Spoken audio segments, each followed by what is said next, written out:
All right, guys, I want to give you my thoughts on Mike McCarthy, obviously not being retained by the Dallas Cowboys. So as of, I think, Tuesday, he's going to be able to interview with other teams. And I'm sitting here and I'm thinking like, all right, well, we got Aaron Rodgers. I know going into 2025, the best shot the Jets have at having success, I would think, is with Rodgers returning, coming back with Devontae Adams. Obviously, these guys were all together in Green Bay, so there's that little bit of synergy there that you could keep together and bring in while also still, planning for the future. Mike McCarthy's an offensive-minded guy. In theory, he could find a quarterback that he wants, groom him, and go from there. The concern for me with McCarthy is he's never done that before.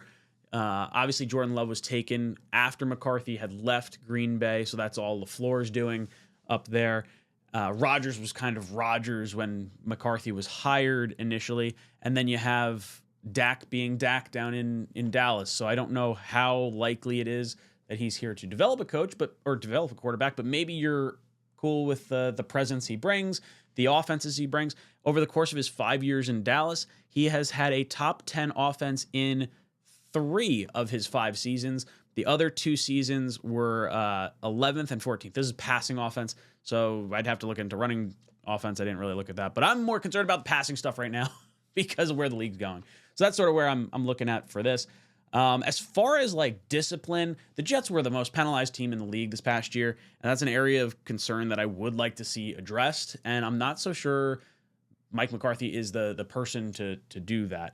In his 5 years with the Cowboys and the Jets' last 5 years, we've been first in penalties, 18th, 18th, and 7th. So 3 top 10 finishes in penalties. Not good.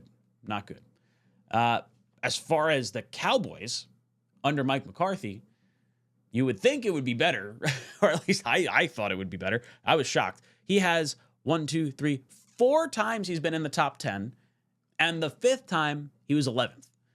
So you've been top 11 in penalties every single year you've coached. And starting with this year, you're going back 4th, 2nd, 9th, 1st, and 11th. So really like a very undisciplined team down in Dallas. So I'm not so sure that like solving the penalty problems and the headaches is going to come by way of Mike McCarthy.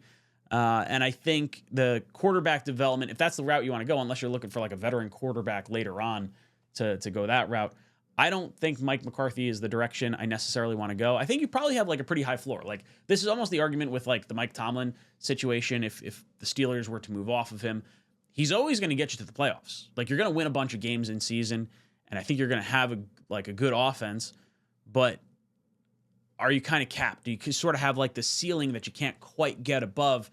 And I feel like I'd rather take a more unknown swing at like a Joe Brady, an Aaron Glenn, a Josh McCown, something like that, as opposed to maybe a Mike McCarthy at this particular point in time. I think if you wanted to hire McCarthy, it would have been 2019 when you had Sam Darnold and you had the opportunity to let him groom a young quarterback. But I don't know. I think I'm kind of off on the Mike McCarthy train. Guys, I'm curious to hear what you have to say. What do you think about Mike McCarthy? Should the Jets consider bringing him in? Do you think it makes a lot of sense with where our team is currently situated and what candidates are available out there? Let me know in the comment section down below. And as always, go Jets. Jets!